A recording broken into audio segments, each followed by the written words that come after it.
So what is up, guys? Welcome to the willpower review. I'm gonna just get right into it. Calm. Uh, this is an action that I don't think you ever want to run, to be honest. Like, even in an action synergy deck, this doesn't really make the cut, just because there's quite a few other things you can go, and you're probably gonna be running blue in an action synergy deck, in which case Lesser Ward and Groove Fire Bloom can sort of fit. Groove Fire Bloom probably less so. But and if you're running blue green, you get like Smuggler's all this, so it doesn't really fit in that. What this card does fit is an activator to use Arrow Storm, or to use what is it? Execute. And even then, like two cards to remove a 5 attack minion. Like, even value, card advantage wise, tempo wise, every word in the book, that's bad, right? The only way that's good, I don't really see that ever being good, actually. Yeah, so I don't think you really want this card unless you get it off Smuggler's Hall. So it's a safe soul trap in my opinion for now. Septum's Guardsman. Septum Guardsman. I think I said that right. Zero Magica 1/2 guard. This guy is off Smuggler's Hall is okay with Supreme Astromancer, but once again, we're just going off Smuggler's Hall, which is a completely different card. So, just putting this guy into your deck, I don't really think he's worth it. Even in a Divine Fervor deck, like the issue Divine Fervor with a good start will win against pretty much any deck, right? Like if you get Divine Fervors against, Token deck, Token/Flood. If you get Divine Fervors against like even Control Mage, which is the match that's making token decks not amazing right now, if you get tons of Divine Fervors and stack them up and then start flooding the board, Control Mage can't really do much about that. This guy doesn't help in any matchup that I know of in the token deck, so doesn't really have a place. He is a safe soul trap for now. Someday maybe he'll do something. I don't think you'd run him even like a Mage Astromancer kind of synergy deck, to be honest. There's no reason to run that deck, at least yet in Mage colors. Aldmiri Patriot. Aldmiri, I think I'm saying that wrong actually, because I played Elder Scrolls Online. But anyways, this guy is actually decent. He's not like something that you're just gonna have to put into your deck. A 2/3 for 1 is pretty good, but how good is that in all reality? The thing about that is, what this is good at is being a tempo play. But like, say if you're like you play this guy in the same turn, you play like a Magic Pot Firebolt to kill his minion. It's pretty nice to set up a 2/3 that turn when otherwise you wouldn't be able to set up anything, right? But where this guy isn't very good is that pretty much every 2-drop that's being ran right now, like most 1-drops in this game, or a 2/2 for 1 technically. Like you look at the Draugrs, you look at, aside from the deadly one, but I mean the one that comes back, you look at Scouting Patrol, I mean you just look at pretty much any 1-drop that is ran right now, outside of like aggro. Even in aggro, like some of them are, really high statted, like 4/1s and stuff for 1, or 3/1s at least. So in that case, this guy isn't that much above, and you're running all this just to activate a 1-drop in your action synergy decks. Like I said, tempo wise, I guess he's okay. I mean, he is technically the quote unquote best 1-drop in the game, right? Stats wise. But yeah, like his synergy is built into the card, but his synergy, you have to activate it to even make him playable, because 1 magic a 1/2 is not playable. That is complete garbage, right? So obviously you're going to run him in a really heavy action deck, and at that point, I just think he barely doesn't make the cut. Like, he is a strong 1-drop, but how important are strong 1-drops when you have freaking Firebolts, right? Firebolts deal with any one of their 1-drops, theoretically, and even most of their 2-drops. So I think this guy's also a safe soul trap for now. Blackmail. This card is obviously extremely RNG. It's not really playable right now, but I will say in the Burn Mage deck, I actually ran a copy of this. Yeah, didn't feel good about it, but I ran a copy of this. I ended up going Assassin Burn because I feel like Assassin Burn is just straight up better than Mage Burn, but I was running a copy of this in that deck. The issue is, yeah, it's just full RNG. This isn't a coin flip RNG. This is complete utter RNG. You have no clue what card you're going to get. Uh, I mean, you at least know it's a creature, I guess. That's something. But the thing is that you don't know what creature it's going to be. You don't know who you're going to be playing every game. You don't know the chances of what creatures you're getting. You don't, like, you just have no clue. And the fact that it's that much variables means this card will never be viable. At least I'd like to think it will never be viable. They'd have to do something crazy. Like, they'd have to give cards that have huge synergy with stealing cards from the enemy player's deck or something. Or sorry, copying from the enemy player's deck. And at that point, yeah, I don't know. This card is not playable. Luckily, it is playable because I play it, but it's something I would recommend not to play. That makes sense. It can be a fun card, but not really that good of a card. Safe to soul trap. Shadenhall Sapper, I believe is how you say that. This guy is actually underrated, in my opinion. Granted, he's not going to be ran in a lot of decks. Right now, he's not that important. The reason why he's not that important right now is because aggro isn't really a thing. But if aggro ever becomes a thing, this guy will be broken, okay? Especially in like Crusader token decks, this guy will be insane. So I wouldn't soul trap him yet just because he's such a good tech card for aggro. Like if we keep these sideboards in tournaments, Turning Point and Shadet's tournament runs sideboards, this guy could be really good. And like, think about it, not just aggro, but like burn decks, this guy's outstanding against. OTK decks, this guy's outstanding against. There's so many decks this guy's good against. He's just not good against control. And he's kind of meh against tempo / mid-range, right?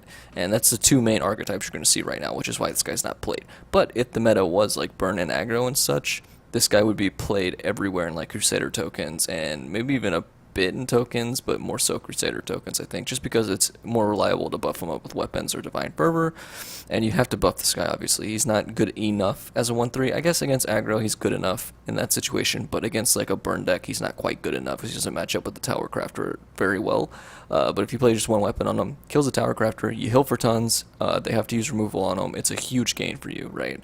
So, not a bad card. Descendant of Alkosh. This is a card I think is a little bit overrated, but at the same time, I can see why. Granted, I'm a guy that is probably on the minority here, but I do think that like she's something that like she's one of those cards that you're taking a huge risk for a huge reward, right? Here's the thing, like obviously in Pilfer decks she's good. Like don't soul trap her. Basically is what I'm saying. She is good enough, but like a lot of people think like she's a must-have. She's the best one drop in the game and all that. Granted, she is a one-drop that can completely win the game all by herself, but the thing about her is that, obviously in a Pilfer deck, she's auto-run. In most Monk decks, she's auto-run. In some token decks, people run her. But the thing about her is that she's very risky. She has a huge upside, but the risk is, one, if you get her on turn 1, yeah, that's huge, right? Because you're pretty much guaranteed to hit them at least in the face once.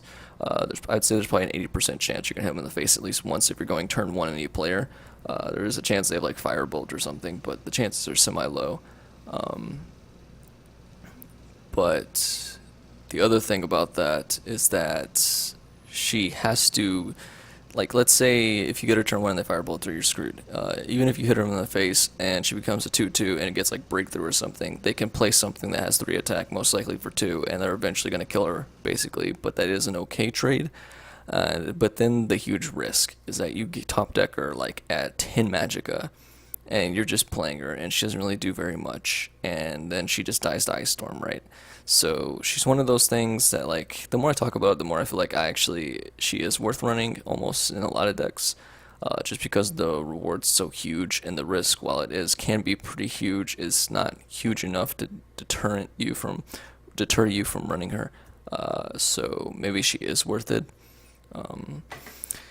Yeah, so I think, yeah, she's ran enough. Don't soul trap her. She's good enough. Execute. This is a card I think's overrated by quite a bit. Yeah, this card, like, look at the meta right now and really think about it. What does it hit? Not very much. It pretty much hits like fighter guilds recruits. Maybe peddlers, and not very much outside of that. And you really have to ask yourself, why am I not just running a firebolt or something? Why am I not, even in these colors, I'd rather run the Descendant of Alkosh. I'd rather be developing board. I'd rather be playing minions on board. This game's very much tempo based, outside of you're playing Control Mage. And even Control Mage doesn't run this card, right? So, I don't know why you'd run this card. It just feels a little weak to me, personally. But quite a few people do like this card. I just, in all my experience, I feel like this card is so many times a dead draw, doesn't do anything, and you just gotta ask yourself in the meta, is there enough things? Like, if people were playing the 2/6 Mummy with Prophecy, this card would be really good. But people aren't. There's not very many cards that have 2 attack that are must answer, outside of like Black Marsh Warden. And that's it.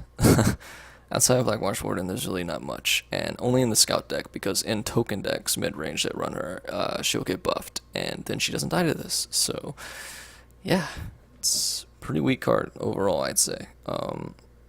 Yeah, I mean, it is good against Fighters Guild recruits, and you will see them quite a bit, granted, but outside of that, it is just nearly unplayable. It's a really weak card, so... I would keep it though, just because it does have some uses, but yeah. Healing Potion. I don't like this card, nearly at all. I feel like there's so many better ways to heal. Drain in every case is better. This doesn't affect the board at all. Yeah, when is this good? Like, it is guaranteed heal, whereas Drain isn't, I guess, which is nice. But... when is that relevant? Because, like, even if you play a guard, it'll heal you for more than Healing Potion will heal you. So then you can make the argument, oh, well, if you're playing a burn deck, well, burn decks aren't very popular, but let's pretend they are. So if you're playing a burn deck, then, they're going to try to lightning bolt you or something in the face, and then you're like, oh, well, now you can play this. But what if you had a Werebat on Prophecy that you got off Prophecy, and now they either had to lightning bolt that Werebat, which saves you 4 health anyways, and saves some action synergy coming from them, or they can't kill the Werebat, and then you heal for 4, and then they have to lightning bolt it the next turn. Okay, so in every case, everything I think out, I think almost every drain in the game and every guard in the game is better than Healing Potion. Even in an action synergy deck, I would not run this card. I would run Blackmail over this card. I don't see the reason to run this card. Yeah. Save Soul Trap. Imprison. This is a card, when I first saw it, I was like, this card's really good, I like it. But I've talked with Soul Collector, which is the epitome of what is a good token player, and he gave me reasons why this card's not very good and why it shouldn't be played at the moment, and I definitely saw a lot into his perspective, and I understand it. And so yeah, I don't think this card is very good right now. It's just, with the way the meta works, it's like, when this card's good is if you're a token deck that can, okay, so obviously you can play like Imperial Reinforcements and kill a huge creature, but you can most likely kill a huge creature anyways with Edict of Azura, okay, or Piercing Javelin.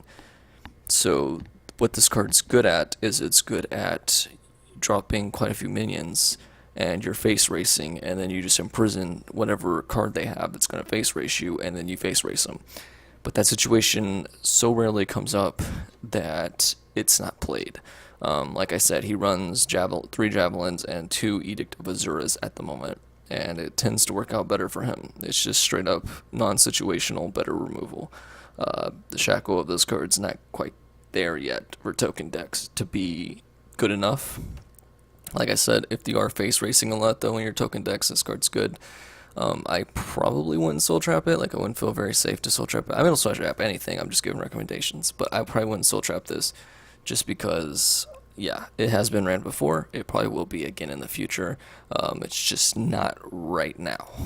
So, Scouting Patrol. This is one of those ones I was talking about earlier. It is a 1 Magicka 2/2. Now, granted, it goes into 2 different lanes, but that does allow it to have token synergy, and it allows it to have synergy with a thing called Pit Line, which we're about to see in a second. This card is really good. It is an action, so it does activate your action synergies. This is one of the better reasons to run the Mage action synergy decks. Yeah, It's really good. It's really good in tokens.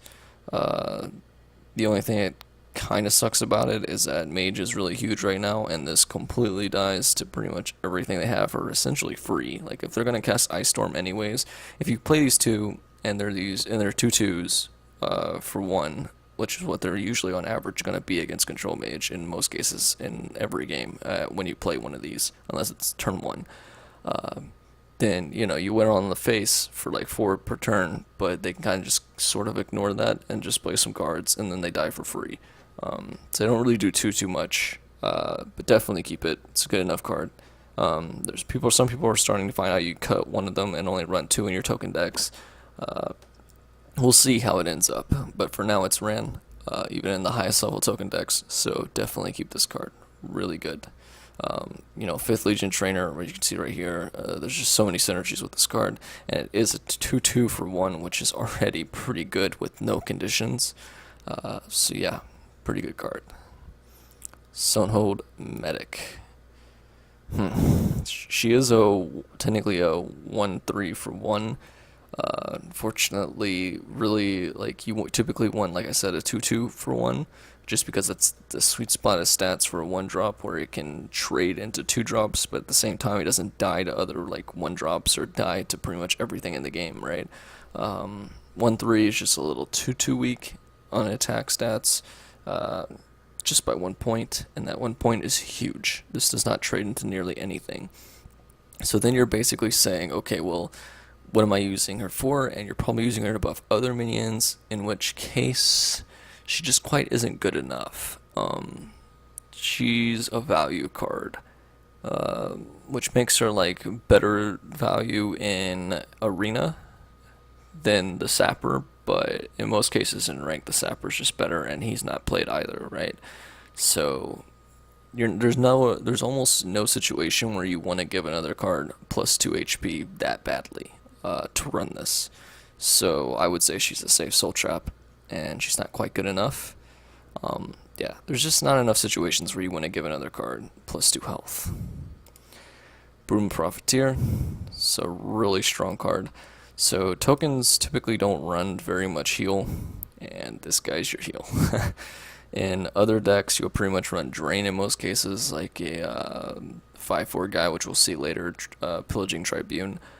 But in token decks where you can spam tons of creatures, or any deck where you spam tons of creatures, no matter what it may be, this guy heals you for tons, and he's not terribly statted in the first place.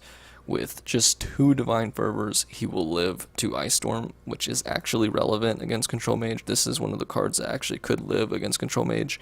One issue I will tell you though is sometimes in certain matchups, and you just gotta kind of get a feel for it, it's actually incorrect to play this guy on turn 2, because sometimes you don't want to get too high HP to where you know they'll never pop a rune, because sometimes, like, if you're not drawing cards, you're running out of steam, it's even worse than playing this guy, getting like 6 damage in, and then being out of steam and being screwed for the rest of the game, right?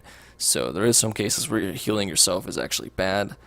But in the mid-range token decks, he's good enough. Against aggro decks, he's good enough. Like I said, he can survive against Control Mage, which makes him okay in that matchup. But there is ways sometimes when you don't want to play him just because you don't want to heal. But he is a solidly static card, and he has extremely powerful text, so I would definitely keep him. Really strong card. Cathay Rot Veteran. This card, some people look at it and see it as a joke. It is really really strong stats-wise. The only way I see this card being very good, though, is with weapons, and unfortunately there's a rule in this game where you silence a card and the weapon's removed, which means you basically just got 2 for 1. And that is very bad, and you don't feel good about that.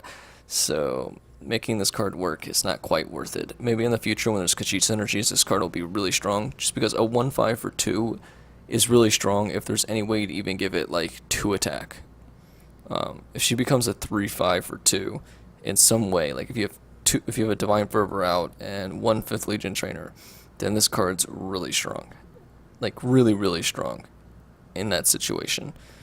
But because it's that situational and you can't actually play it as a 2-drop, that's a bigger deal than people may think.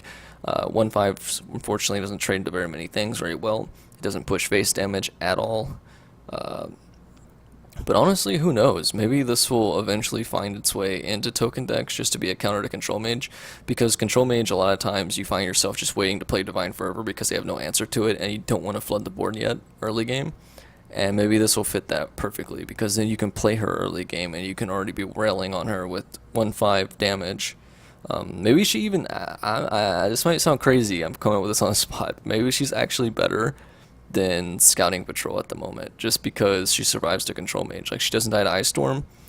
You can have your Divine Fervors out. She becomes a 4/8 for 2 eventually, and that just doesn't die to nearly anything except Manticoras. Uh, and you can kill those with your Javelin. So there is ways. This could actually be a pretty nice token tech, actually. But yeah, so yeah, keep her. As crazy as it sounds, I think this could be a decent tech in tokens against Control Mage, just because she has the stats to survive. You can easily buff her attack in tokens, and I think she's a good enough card. But definitely in weapon deck, she's unplayable, which would be the other way to make her really good, and I don't think she's good enough in weapon decks. Maybe eventually there'll be like some kind of Khajiit synergy just with Khajiits, and then she'll be really solid. Elixir Defender. There's a deck I want to make work with this, where I run Banegar's Legion Shields and this, and then I run the 7/7 for 4 Draugr and Prison Draugr, and I run Siege Catapults to just set up my defenses and hopefully never die. And even if they like cast away or something or return to my hand, I can just drop it down and play another one for super cheap. Really strong creatures for really cheap. But unless you're that crazy like me, this card's not played. It's a two cost just to give someone guard. Against aggro, this would be devastating, but there's not quite enough aggro to make this worth it, and guard isn't really that great, and it's only a friendly creature. Believe it or not, that is relevant. If it wasn't a friendly creature, you could, like, if the enemy had like a guard up and they had a really high priority target behind the guard, you could give that high priority target guard and then kill it, right? So that is a huge deal. So yeah, Banegar does have the flexibility, this doesn't, that's why this isn't ran. So it's definitely a safe soul trap, but I think there'll be some fun decks with it eventually. And who knows, maybe it's really strong. We'll just have to see. 5th Legion Trainer. This is such a strong 2-drop. This can snowball games really hard. You only need 1 Divine Fervor for it to start to Ice Storm, which is huge, massively relevant. And also, like, while it's out, obviously, it keeps buffing everyone by 1 attack, which is a huge threat that needs to be answered as a 2-drop, which is pretty significant and pretty good. She finds her way into every token deck, basically ever. If you're not running her in tokens, then people ask you what the heck you're thinking, because she can snowball games hard. The risk is that, obviously, as a top deck, she doesn't really do much, but as just, if you get her in a good enough situation, like if you can play her in Imperial Reinforcements the same turn, and you already have a Divine Fervor out, that's devastating for the enemy. That makes it a 4 magic, let's see, 3/2, so 3 times 4 is 12, 2 times 4 is 8, so it's a 12/8 for 4 Magicka because of her. That's insane. So there is some pretty disgusting things she can do. She can really snowball games, and she is a little situational, but you can kind of build around her to where the, like, token decks, to where it's not quite that situational, to where she's really bad. But her reward's really huge, and her risk is moderate. It's not too huge. It's not like you're gonna really hate playing a 1/3 for 2 that has a huge upside. It's not like the biggest loss in the world, especially in Divine Fervor decks. But there is a risk there, but overall I'd say that the reward far outweighs the risk, which makes her worth the play. But who knows, maybe she will be cut in the future, but she's just too strong to cut for now. Helgen's Squad Leader. This guy I think's better than people think, but he needs to find a deck. No one's found a way to build around him yet. He is a 2-drop that has a good amount of health, and obviously he has unlimited attack. He's sort of like 5th Legion Trainer, but instead of buffing other guys, he himself gets buffed. And there's definitely got to be a way to make this guy broken. There has to be, but just no one really quite knows it yet. So honestly, I'm gonna go out on a limb and say that you shouldn't soul trap this guy. I think there's gonna be some kind of Nord Fireband synergy deck eventually that's gonna be quite disgusting with him. It just has to be. Like, he's such a strong 2-drop that I don't see him not being good in the future. But he is highly synergistic and he is quite situational. You can play him as a 2-drop though, especially if you have raiding party. Play him as a 2-drop, he becomes a 2/3 for 2 with a huge upside that can just keep growing stronger and stronger and eventually become the most disgusting card in the game. So definitely keep him. I think eventually maybe someone will find some way for him to work. Just try to keep up with that and find out. Maybe you'll be the person to find out how to make him work. But I feel like he's just well enough statted to where he's very scary. And yeah, with Fireband synergistic deck, with Charge synergistic decks, I feel like this guy could be really strong in aggro. And hopefully we'll see him work soon. And I definitely think you should keep him just for that reason alone. Kvatch Soldier. This guy, I mean, he is a 2/3 for 2 guard, which is okay. But there's so many, like, alright, one thing I'll say real quick. Don't run this guy in tokens. Ever. If you're running, if you're running purple, yellow tokens, then you can run the 1/4 orc, which in every situation pretty much is better than this guy. Because it's very easy to buff them up. He has prophecy. So he's almost always a 2/4 for 2. Sure, this guy becomes a 3/4 for 2 with Divine Fervor. I'll give you that. But the other guy has prophecy, which makes him sometimes free, which is massively relevant when you don't run very many prophecies in your token deck. Outside of that, in Royal Housecarl. So where does this guy belong then? Pretty much in a mid-rangey kind of deck. Yeah, he pretty much belongs in a mid-range deck, and maybe in Crusader tokens, but I don't even like him with Crusader tokens just because I like the 3 magic, a 2/2 orc that gets another card plus 2 attack. You can play like a Fireband with him, and then you can play him, and then he's a, most cases, Divine Fervor, he's like a, 3/3 for 3 with the upside, so it's really good, and the 1 cost extra is not that big of a deal, so I would probably say that guy's better. If this guy had prophecy, he'd be insane, but he doesn't. Legion Shield. I would keep him though. He's a really good budget option. Legion Shield. This card, once again, it's huge card disadvantage in most cases. It's huge. Like, all weapons in this game have the issue of possibly giving you massive card disadvantage just because silence removes them, which is a huge deal. Silence is starting to pick up again. Not to the point where Keeper of Whispers is good, but it is starting to pick up again. And yeah, this is definitely not good in that kind of meta where there's a lot of silences and a lot of single target removal, like Manticoras and Piercing Javelins and such. Lightning bolts, such and such. Yeah, so like I said, I had a deck in mind for this card, but I would honestly soul trap it. Like, I want to try to make it work, but I just don't think, unless down the line I make it work, and then I'll feel bad for you guys for telling you to soul trap it, but I think this card's a safe soul trap. I don't see any decks that it works in right now, and unless you're trying to make a deck work with it, yeah, it's not really worth it. Priest of the Moons. This card's really good. I'm surprised it's ran in such a low amount of decks. This card's really good. It's a 2/2 for 2 that also heals you for 2, and it has Prophecy. Prophecy is extremely huge text. Usually comes with a huge price, and this does come with a price, not a huge one. It comes with a price of most likely losing 1 attack or 1 health. But the fact that you can gain 2 health as well is pretty significant. Obviously he's a huge deck card against aggro, but not only that, he's solid in a lot of decks. He's solid in, I mean, he could be ran in tokens even. It's not too bad for tokens. He could be ran in a lot of decks that just need that little bit of healing to get to their massive win conditions against mid-range.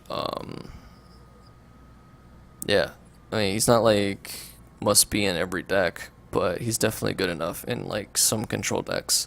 I know he's ran in like spell sword control decks quite a bit, so definitely keep this guy. He's a solid card. Ravenous Hunger. I want to make this guy work, but from what I can tell, no one's technically made him work yet. Some guy was playing him at pretty high legend though, so maybe he made him work up there. I don't know. Maybe he just switched to it to troll after getting up there. I don't know. But yeah, this card's okay. The issue, he's extremely aggressively statted, which is nice. But the thing about being extremely aggressively statted is that like Drain's not very good in aggro, almost ever. So it doesn't really make any sense in that regard. So what he's good at is probably like an aggro card that counters other aggro decks. So maybe he's like a tech card for that retrospective. And yeah, like I said, aggro's not really meta right now, and I don't know. I just don't think he's quite there. But in that situation where aggro is meta and you're playing aggro, this guy could be a really nice tech card to beat aggro, the mirrors. But yeah, for now I just don't think he's quite good enough. There's another 2 magic of 4/1 that is the orc, and he also has prophecy, which should show you how much you're paying to give the drain. And the drain is a little bit situational, although you almost always get it if you're playing him. So yeah, I think he's a safe soul trap, even though I do want to make him work, but I do think he's a safe soul trap. Snow Wolf. Can't wait for more wolves. I think they're almost there where they're good enough. This guy's not terrible. He can be a 3/3 for 2, but obviously it's very situational. In most cases, he will be a 1/3 for 2, especially when the enemy gets to trade and you put it into their hands to be able to trade, which you will have to do when playing this card, because he doesn't have charge, which is a pretty huge deal. Yeah, he's pretty much a card you're going to run in your budget decks because you get him for free at the beginning of the game, and he's not bad in a budget deck. But outside of a budget deck, once you get better options, I feel like there's just straight up better options. The 5th Legion Trainer is a lot more disgusting than this guy, the Broom and Profiteer, etc., etc. When wolf decks come into play though, this guy is pretty well statted for a wolf. Obviously it's pretty conditional, but yeah, it's not that bad. So I would probably keep him. Somerset Shield Mage. Soul Trapper. She...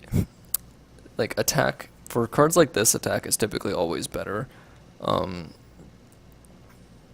Yeah, like, sure you can do a niche thing where she kind of gets you out of Ice Storm range, but at that point, why aren't you just running cards out of Ice Storm range in the first place if you're targeting Control Mage's tokens that hard? In other situations, he doesn't really do enough. Giving cards +1 HP, it doesn't really do much.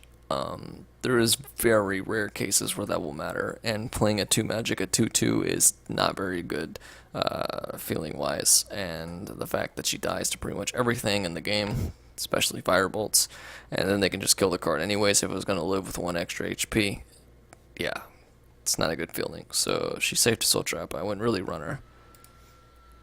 Aerostorm. Aerostorm is, once again, like I said about the last game, where I was saying that execute, or sorry, what I said about the last card like this, execute, so it's not very great. Aerostorm also is not very great. Maybe eventually in the future there'll be some way to AoE drop people's attack, and then you can Aerostorm down. That would be a really oppressive combo. But for now, I wouldn't really play this card. I think it's a safe soul trap, straight up. Yeah, there's, like, even against tokens, like, some people will be like, well, against tokens is semi-popular at low ranks. Thing about tokens is they will almost always have 3 attack or more. It will almost never have 2 attack or less. The only way they will is if they're already losing anyways, in which case Ice Storm would have done the trick anyways, or any kind of AoE in the game, Firestorm would have done the trick anyways. Yeah, there's just so many ways to do the Aerostorm's job better, and yeah, so safe soul trap. RTM Savant. This guy is too slow for a tempo mage deck. he's probably good enough. For a burn mage, though, he's too slow. The buff isn't quite equivalent to just straight up playing a hex mage or something. And for 2, you could play tower crafters, which are really good. You could play marauders to draw cards, or I'm sorry, crusaders maybe, to draw cards. We're about to see them, but there's so many things that are better in the 3 slot. 3 is a very high contested spot in every deck. And crushing blow, I mean, there's tons of things that contest this guy in those kind of decks, and he's not quite good enough. He's really, really slow. He does allow you to pump spells into value, which is really nice. Maybe he's good enough to barely make the cut. I probably wouldn't run him as a 3 of, like maybe a 2 of or a 1 of is okay. But yeah, go ahead and keep him. But he's definitely not like a must run or anything. He's not that great. You'll put him in your deck maybe, but you won't feel quite too happy about it. With expansions, he'll probably be forgotten. Yeah, Dawnstar Healer. This card, I've seen it be ran a few times lately.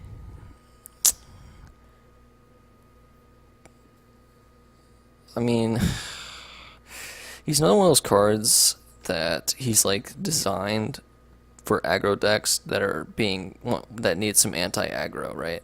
Like if you're running this guy, you're probably an aggro deck that's facing another aggro deck, and you put it in as a tech card. So I'd probably keep it just in case aggro ever becomes a thing in the future. I'm kind of hoping it does. I'm kind of sick of not seeing any aggro, to be honest with you. But for now, it's not. So yeah.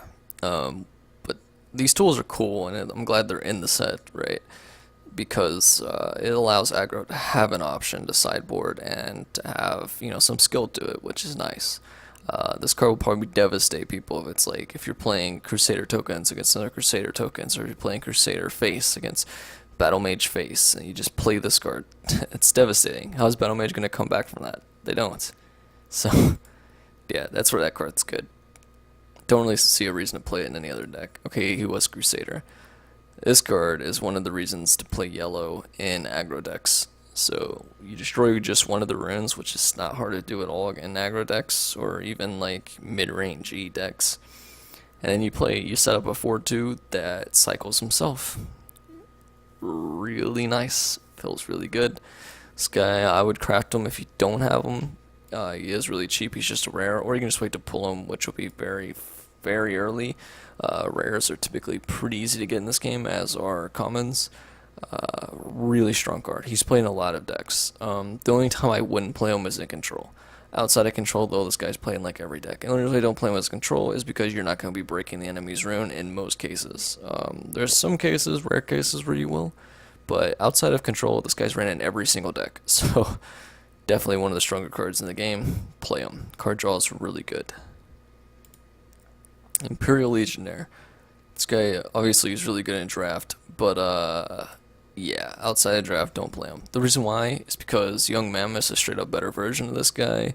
Pit Lion is a little bit of a conditional but better version of this guy. There's just a lot of ways I can say that. Like, there's so many 3-drops in this game that are just better versions of this guy. He's just a vanilla static guy. 3/4 is really good for 3, by the way, so don't get me wrong there, but Mammoth's just straight up better, and it has a keyword. Yeah, Pit Lion's just straight up better. There's so many 3-drops that are just better in tokens.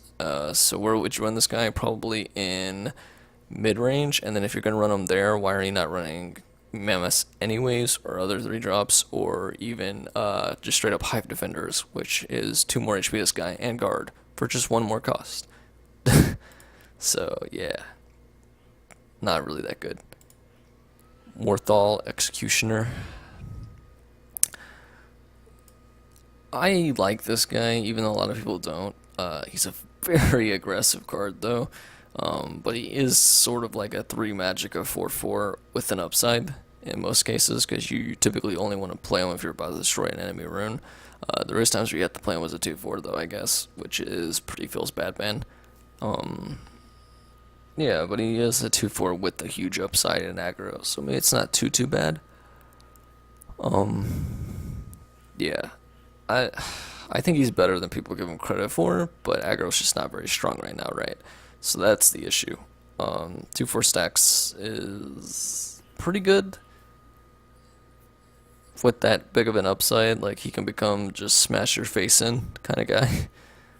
Um, yeah, but definitely keep him just in case aggro does get a little bit of love. Whether it's an expansion, the monthly card that's revealed today, by the way, or whatever it may be, this guy will eventually be played. I'd like to think. I think he's gonna be strong eventually.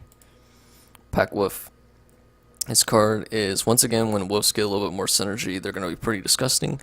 But I'll tell you why in a bit. It's a card called Alpha Wolf. But Pack Wolf is ran in token decks. Outside of token decks, though, this guy's not really quite ran. The reason why is because he's technically just a 3/3 for 3, which isn't good enough. But what does make him playable is that obviously he splits it into two bodies, which with Divine Fervor makes him a 3/3 with a 2/2, which makes him a 5/5 for 3. It's a pretty huge difference. Divine, like splitting him into two bodies is a huge thing. Fifth Legion Trainer makes that even more disgusting, such and such. And War Cries and the Alpha Wolf, and there's tons of synergy with this guy in token decks. Outside token decks, though, and maybe the possible Wolf deck in the future, he isn't ran, but definitely have 3 of them for your token decks. And he's a common anyways, and I'm pretty sure you get him extremely fast. Yeah. Site's lagging a little bit. I'm trying to remember what the next card was, so I don't have to just kind of sit here and back and.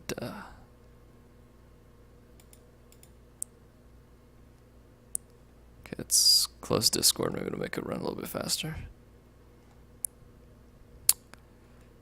Alright, we were at Pit Lion. Pit Lion, maybe if I just don't click on it, it'll actually make this go by faster. But, alright. Pit Lion.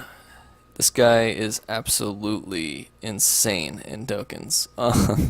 There's so many easy ways to get him through as long as you're running the guys that split into two bodies, like Scouting Patrol. Then you can play like, it's technically a 4-drop where you play Scouting Patrol into Pit Lion, and this guy is absolutely massive. He is your huge win condition in tokens, in your mid-game win condition / early game.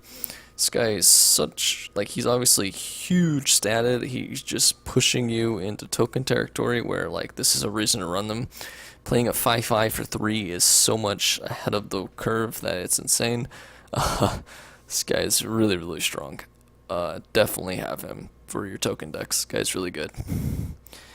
Rajini Highwayman. This guy is good for Pilfer decks. He's good for... by the way, Pilfer works unlimited times, so it's not like it only works once. If you're coming from like MTG or something. And it is every time he hits an enemy face, he draws a card.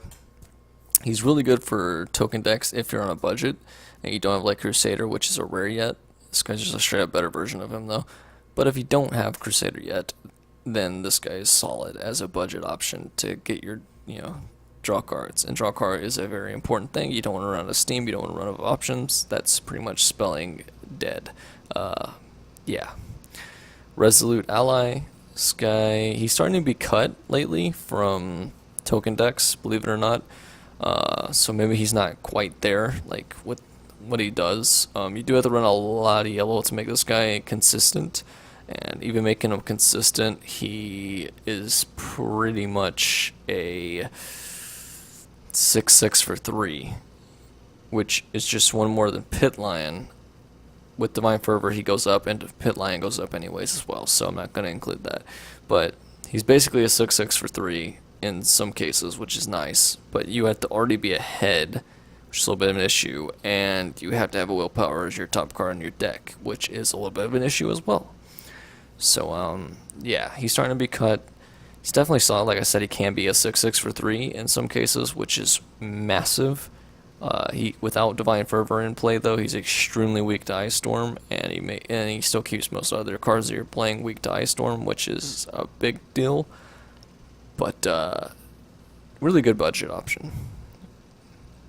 Wouldn't soul trap him. Riverhold Escort. Guard, Pilfer, move Riverhold Escort to the other lane. So obviously this guy is for the swap lane mechanics, to where you can play the 3/1 Smuggler, Dune Smuggler, I think he's called. And so every time this guy swaps a lane, he's going to gain +1/+1, which is huge. He is decently statted for 3 cost. Obviously, health wise, he's really well statted. Attack wise, he's really badly statted. But if you put it into equivalence, he would be a what 4/3 ish or 3/4 ish guard with that text, which would be OP. So the fact they split it into 1/6 obviously makes him not quite amazing, but he's okay. And in those kind of synergy decks, that's not enough reason though to run it. Like you run the swamp lanes anyways, just because it's so strong. But this guy isn't enough reason to run a deck built around him to where, because he's the only mechanic in the game that builds off of that. All in itself, like Dune Smuggler, you need reliability to make it work. Swapping lanes in the first place is pretty strong, but this guy, you run this guy to run that mechanic to build off of it and to make this guy really huge, right? But it's just not quite good enough to make you want to run it yet. But when they put like even maybe 2 more cards that build off of it, it might be worth it just because swapping lanes already is really strong mechanic. And it's ran anyways. This guy's just not ran because he's not worth it to use it on to buff him up into infinity. He'll die to a lot of things. So even dies to Aerostorm and executes. So yeah, feels bad, man. Tower Alchemist. 2/4 for 3. Your support cards with activated abilities have unlimited uses. This guy is a card that I suggest not to soul trap. He isn't played right now and probably won't be played for a while, but with expansions, he may be played. There's an achievement that goes with him as well when you play him with Gold Brand at the last tick. Fun fact to know is that he just makes it where, from what I heard actually, I should mention, so just a little bit disclosure, but whenever you play him, it makes it where if you cast as support, the number just doesn't go down. So it's not like you have to cast him on the last tick of the support. You can play him on your first tick of Gold Brand, and it'll keep it at 3 uses. So pretty unique to know. And if you were trying to get that achievement, so you just happen to have him while your Gold Brand's in play, and you'll probably get the achievement. So it's not too hard. And I think in the future this guy will be maybe have something. Hopefully. For now, though, he's not played, and he won't be played, from what I can tell, from the foreseeable future. Maybe with expansion, though. Just like even the first expansion, because there's a few supports that work with this guy tempo-wise, or like a little bit more synergy with supports, then maybe he'll be Ren. And yeah. 2 Moon Contemplation. So the issue with this card, obviously, is that you're spending 3 Magicka to hopefully hope the enemy somehow can't hit your face, and then if they don't hit your face, you get 4/4 in stats and 4 heal. The issue with that is turn 3 is really early, so the only time this card's good is late game, and how valuable is a 4 heal and 4/4 for 3 hyper late game? I would say probably not viable enough. Maybe in the future this will have some kind of really huge support with it, but at the moment I don't see this card being quite good enough. There's just, yeah, even against aggro it's a little iffy because they're trying to hit your face. Moon range and tempo is trying to hit your face. If you play this against control mage, they're happy about it because both these guys die to Ice Storm, and they don't care if you waste your turn playing this to set up value later turns. Maybe in arena it's really good, but I don't even think it's that great in arena. So Alpha Wolf, this guy, a lot of people look at this guy and think he's a joke card. He is not a joke card, okay? There's a card called Warcry, which is, okay, we'll see on the next page. But basically there's a card called Warcry, which does the same effect, but without a body. Now, unfortunately, he only does it to friendly wolves, which means when we do get wolves, this guy will be really strong. The fact that you're setting up a 3/1 and getting a spell's worth that's already 4 Magicka in cost, that's insane value. In a wolf deck, there will be a time, I think, if they give us a little bit more wolf synergy, where we can just flood the board with wolves, play this guy, play Warcries, all in the same deck, and that'll be insane burst. How do you live against that? You have to. There's gonna eventually be a wolf deck like this where we're gonna think this guy's oppressive. I'm calling it now. As long as they print any wolves that continue with this kind of synergy, because there's gonna be a deck where you're running 3 alpha wolves, and you're running 3. What am I saying?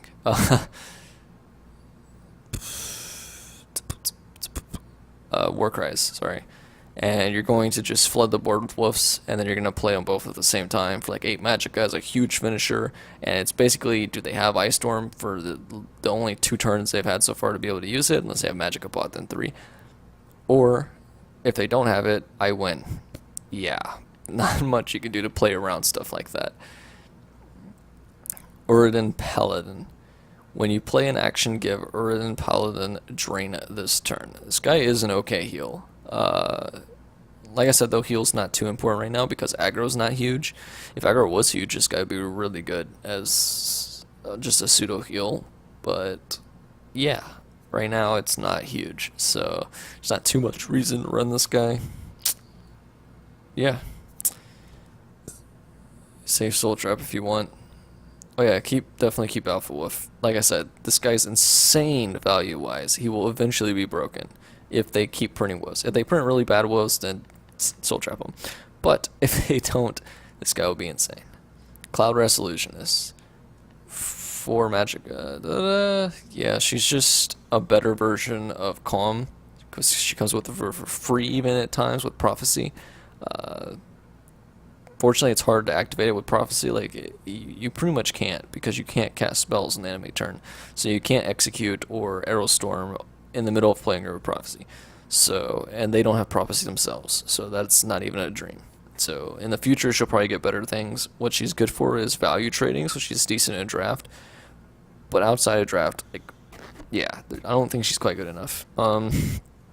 You can get situations where you lower a guy's attack and then you trade in with someone, but like, what is that even good against? Like, you can do it to kill a Fighter's Guild, I guess, for free, but while Fighter's Guild is popular, he's not. It's a 3 out of 50 chance you're going to play it, and that's not reason enough to run her alone. So I don't think she's quite good enough to be ran right now. Dawnbreaker. This card's a lot better than people give it credit for. A lot better. It is already a 4 Magicka 4/4. Now that 4/4 has charge. You do have an issue of possibly being 2 for 1, but the thing is, most likely you will be able to trade with a 4/4 stat increase. Like, no matter what card you're playing, even if it's freaking Alpha Wolf with a Dawnbreaker, he'll probably live against most things and kill most things. Yeah, it's a really strong card. And not only that, destroying enemy undead. Bone Colossus is known as one of the strongest cards in the game right now. This kills Bone Colossus for free. That is a pretty big deal. Not only does it kill him for free, Dragon Priest has played, the 6/5 breakthrough drain guy is played, Night Patrol I think he's called, or something like that. This kills all those guys for free. It kills Wismother, kills Hunting Spirit. There's a lot of things this card kills, and I think it should definitely be ran. It can only be ran as a 1-of anyways, and that's what I would run it as a 1-of. It's a really strong card. There's so many things it's good against, especially in this meta right now. I don't see any reason not to run this card in every deck. Aggro, mid-range, tempo, control, it should be ran in every one of those decks, in my opinion. Unless you're just completely not a minion-based deck at all, and you're just like all spells or something. Divine Fervor. I mean, yeah, Divine Fervor is Divine Fervor. It is a really good support. If you get destroyed by Shadowfen, you're screwed. If you don't get destroyed by Shadowfen, it's really strong. It's what makes tokens and such work. Definitely keep both these cards, Dawnbreaker and this, by the way. But, yeah, this is recommended as typically like a first craft for new players, just because token decks are so strong for new players. And yeah, I recommend it as well. Pretty much, you want to play tokens when you're first starting out. It's just such a strong card to make those token decks work, make them worth it.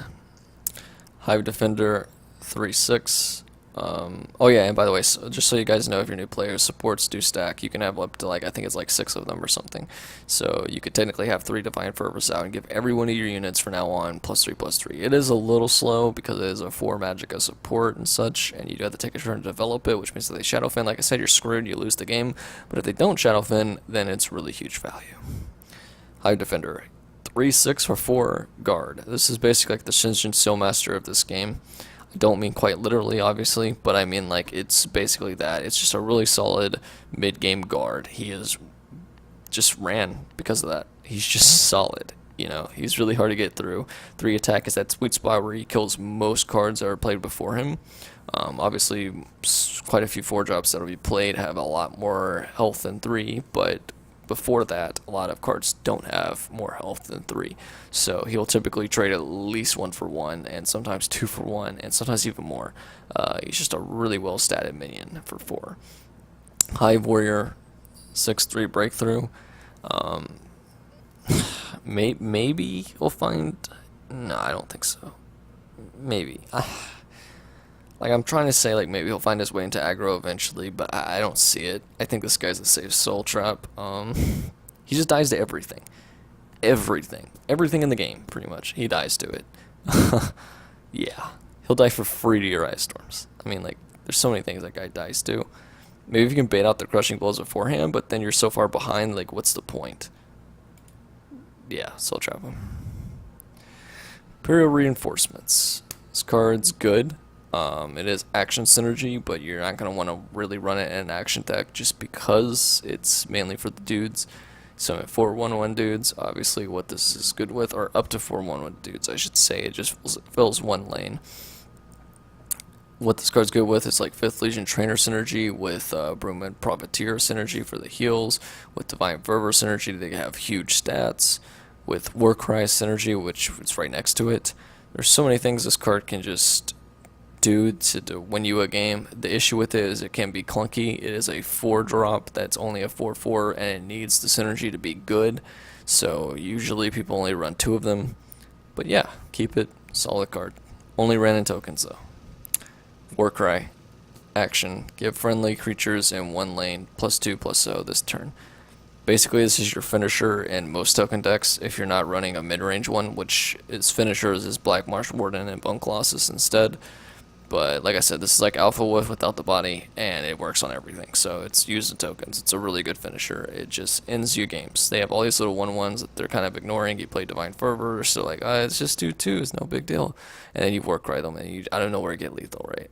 Prophecy is a huge deal though, but yeah, it allows you to trade into most cards pretty easily while still going face. Anyways, Daji-Rot Mystic.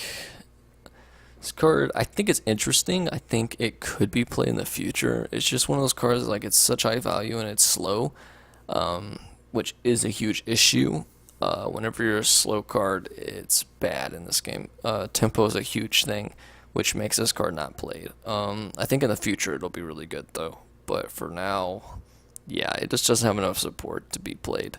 So it is a safe soul trap for now, but in the future I think it'll be good. So it depends. Do you want to reap rewards now, or do you want to reap rewards in the future? Definitely keep it if it's the latter of those two. Half-Finger Marauder. When a friendly creature destroys an enemy rune, equip it with a random item. Okay, this guy, I've seen him played in aggro. He's a fun card. The issue with him is that you already have to attack and break the rune before you get the weapon, and he is obviously pretty out there when it comes to variants. If you get like shackle weapons, he's really good. If you get Mentor's Ring on one of your little fire bands, that's insane. He gets charge and all that. But yeah, there's a chance you get like 1/1 breakthrough weapons, such and such, which feels really bad.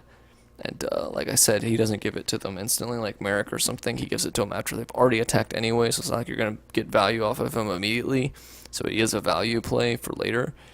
And yeah, so I don't think he's that good. But go ahead and keep him just because people are running him in aggro. But yeah, I don't think he's that good. Hero of Anvil. Hero of Anvil costs 1 less for each creature summoned this turn. Okay, so this guy, I've tried him. He will probably have enough support in the future. This is one of the only things that synergize with him right now, or just floating the board in general. A 1 magic of 4/4 even, but that late in the game isn't that great, to be honest with you. Like, that hyper late in the game, there's already a 2 magic of 4/4 that hyper late in the game, which is Stormhold Henchman, and that guy's not played nearly at all. So take that for what it's worth. Like, yeah, the only way this guy's good is super early game if you can play tons of minions and then play him, but it's so hard to do that, it's nearly impossible. So don't play this guy. I think he's a safe soul trap. Imperial Might. I want to make this card work really badly. The issue with that is that it's a highly valued card. It's not going to be used in tokens really. Maybe a token control deck where you can like Skooma Racketeers to give them lethal and just trade in. And you could do like Cruel Fire Blooms or something to just make it even more ability to trade these 1/1s. But eventually these 1/1s will win you the game, is theoretically. The issue with that is that it's so slow. This game is massively tempo, which means you will lose to every tempo deck if you're building around this card, basically. There's cases where you'll win because of it, but it's pretty freaking slow. So maybe with more synergy in the future, it'll be really good. And there might be enough synergy there now, but it hasn't been fully tested. So I'd maybe keep it just because it hasn't been fully tested, but you could soul trap it if you don't really care about that. And it's probably not going to be a tier 1 deck anyways. But who knows? Maybe it'll be a counter to Control Mage. But we've already found enough counter to Control Mage as is. So yeah, you probably don't even need this card. Imperial Siege Engine. +1/+1. Yeah, this guy is silenceable, which is a huge issue. This guy's also just a 5-drop that doesn't do too much. He doesn't do anything this turn played. He does become a pretty huge creature. In most cases, like he typically becomes like a 6/6, 5/5, which is okay for his cost. But obviously you can see there's a solid 5/5 anyways without the risk of being silenced and such. So yeah, don't play that guy. There's too much of a situation where he dies to pretty much everything, and there's also the situations where he doesn't trade well into Shadowfin. There's situations where you don't even get a good buff off of him. Situation where he makes the hand clunky early game in your token decks, etc., etc. Safe Soul Trap. Loyal Housecarl Prophecy. Give a creature, yeah, I don't know why I keep reading out the cards. I'm pretty tired right now. But yeah, she's really good in tokens. She can buff herself, so she's essentially a free 4/4 for 5. If you have Divine Fervor, she's a free 5/5 for 5 with guard, which is amazing. Such and such. You can give one of your other little tokens +2/+2 in guard so it can trade up into something, or maybe get surprise lethal or something. She's really good as a prophecy card in tokens. Outside of tokens, she is not played at all, but keep her. Because tokens are one of the strongest budget decks anyways. Definitely not one of your first crafts for that deck. You want Pit Lion and such first, and Divine Fervor, but she's a pretty decent card. Piercing Javelin. Prophecy, destroy a creature. Obviously, extremely good budget card. This is a card a lot of new players complain about. But just so you know, like 4 Magicka is typically where you're at to destroy a creature and have an upside. Okay, so this card is overstated by a decent amount, but it does have Prophecy, which is sort of nice. Destroying creature, it doesn't put you ahead at all, but card advantage wise, it's pretty good because you can destroy someone that they buffed up, you can destroy someone at this and that, so it's a pretty good card. Yeah, not much just bad to say about Piercing Javelin. Definitely keep it up. Pillaging Tribune. This guy is starting to be ran a lot more than he was before. I always thought he was pretty decent anyways. He could, obviously, you develop a 5/4 while healing for possibly tons, and that's not too bad, like, of a stat loss for that kind of upside. Like, obviously, 5/5 is kind of what you're looking at for 5, and then, so getting a 5/4 that also heals you for possibly, like, 6, 10-ish, it's pretty good. So, yeah, he's ran. Don't soul trap him. He's good enough. Typically, he's not ran as a 4-of, though, but he's ran. Spiteful Jamura. Once again, the execute stuff combos aren't good enough. The fact that it's on a 4/3 body makes it better, but for 5, If he was 3, or sorry, if he was 4, yeah, even at 4, I don't think he'd be ran. Maybe at 3. Probably not even then. Like I said, the issue is that he just doesn't target enough people with this ability. If it was deal 2 damage, it would be miles better, because it's only kill creatures with 2 power or less, which means their attack. That's a huge issue. Good against Fighter Guilds recruits. Outside of that, he doesn't hit enough. Safe Soul Trap. Tusk Burst. Maybe there'll be more synergy, though, with lowering people's attacks and stuff in the future, in which case all these cards that do that are going to be good eventually. We'll see. Tusk Bristleback. 5/5 for 5. Yeah, solid. Fortunately, just being solid, I mean, obviously makes him really good in an arena, but outside of a draft slash arena, he's not quite there, not quite good enough. Probably won't be ran in any one of your decks. Don't have to soul trap him really. He is just a solid budget card, so there's that. But yeah, not too exciting. Golden Saint, this card, holy crap. This card's insane. Yeah, but all the have more HP cards have to be insane. The reason why is because they did that just because they don't want stalemates where people are scared to attack the other person's face. It's just a value game. So they gave you cards like this that break those stalemates. And she is a A8 for 6 with Divine Fervor. She's at 10/10 for 6 with 2 Divine. I mean, the value this card can get you in token decks is absolutely bonkers.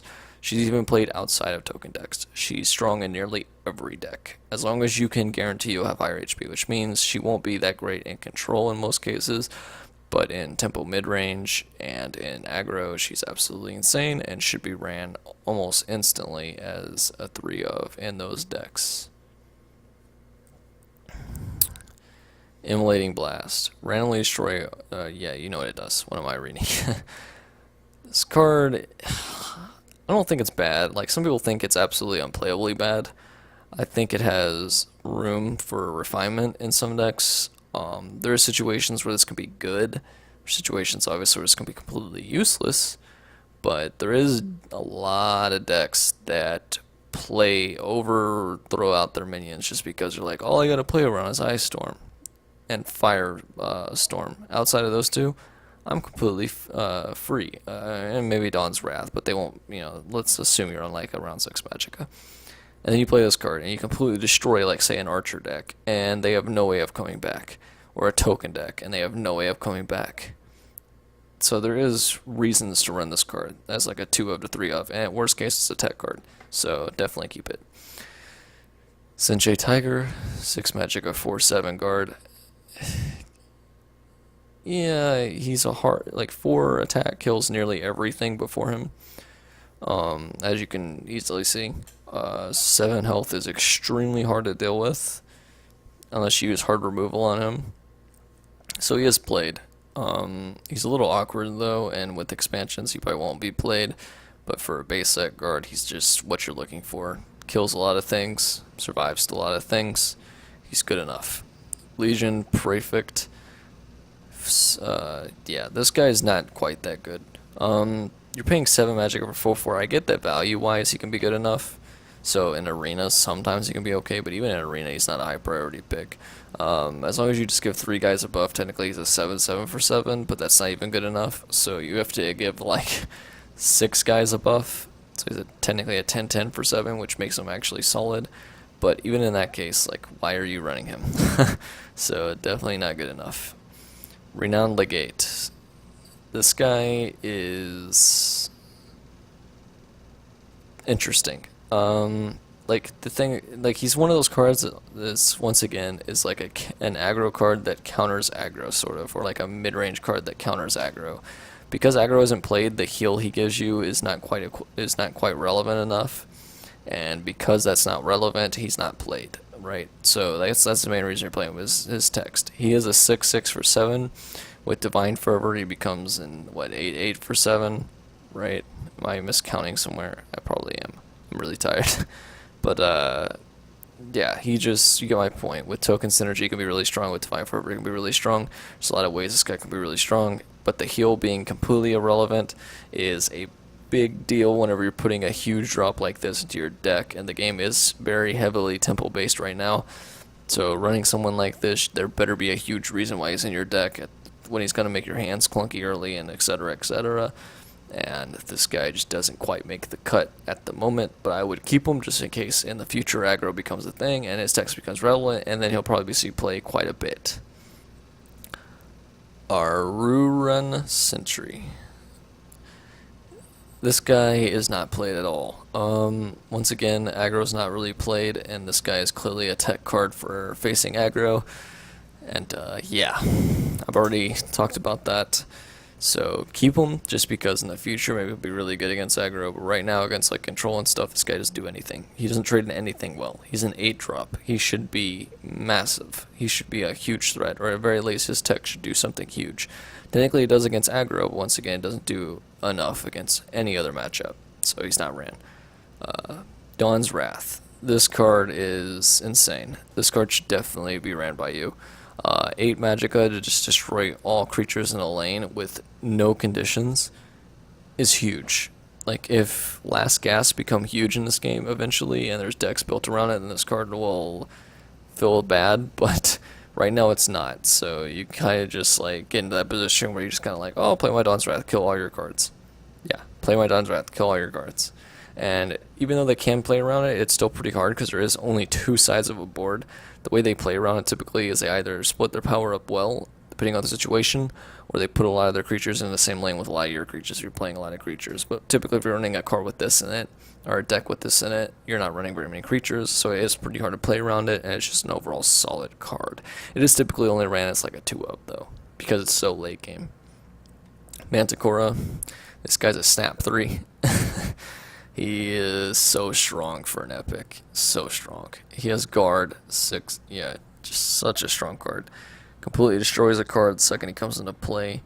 I mean, at first I was like, oh, well, you look at like Territory Viper. Typically, they're just, you look at like 4 Magicka, destroy a card, and then you're paying 6 for the 6/6 body with guard. Even then, he's good enough.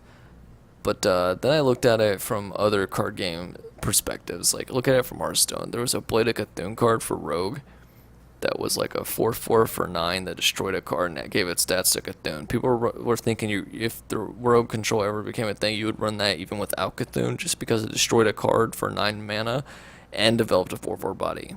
So this for 10 Magicka develops a 6/6 body with guard and destroys a creature. So look at it that way, and then you realize this card's absolutely bonkers. It should definitely be crafted by you if you're planning to run any form of control deck, and he is the epitome of control in yellow. Miraak Dragonborn, he's one of my favorite cards.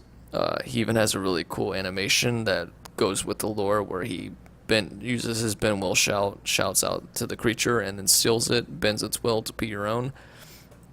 And I have quite a few tips about him. He is one of the higher mechanical cards in this game, which is interesting to know, and that's what makes me like him a little bit more. There's quite a few things that new players can find out quickly about him that they will not be happy with if they didn't know that before. That can get them trapped. But anyways, so this card is solid. He's not as good as you like. All right, what am I saying? Okay, people will think he's not as good as you think, but he's really strong. In most games, stealing an enemy creature alone in an action with no body costs your max level Magicka, okay? I'm not talking about just Hearthstone, I'm talking about Duelist, I'm talking about any card game you can name. A card that just straight up steals an enemy creature is typically near the top level of what it costs to use a card, okay? So the fact that you're spending only 11, which isn't even top, to steal an enemy creature, and the fact that you do it with a 5/5 body attached to it is bonkers. But he's only a unique, so he's only can be ran as one of, granted. But yeah, that's really strong against any deck, pretty much. Like, obviously he's a little slow for tempo and aggro, but even against tempo, if you can play this guy and steal one of their bigger creatures, and you stabilize until then, it's still a huge swing. And playing him against control is obviously massive. There's just no situation where this guy is bad enough, and aggro's not really played, so once again you're not really punished for running him. Really strong card. Alright guys, hope you have a great night, great day wherever you're from, as my good friend Sean would say, and I love you all, and hope you enjoyed this willpower review. Look forward to doing more with you guys.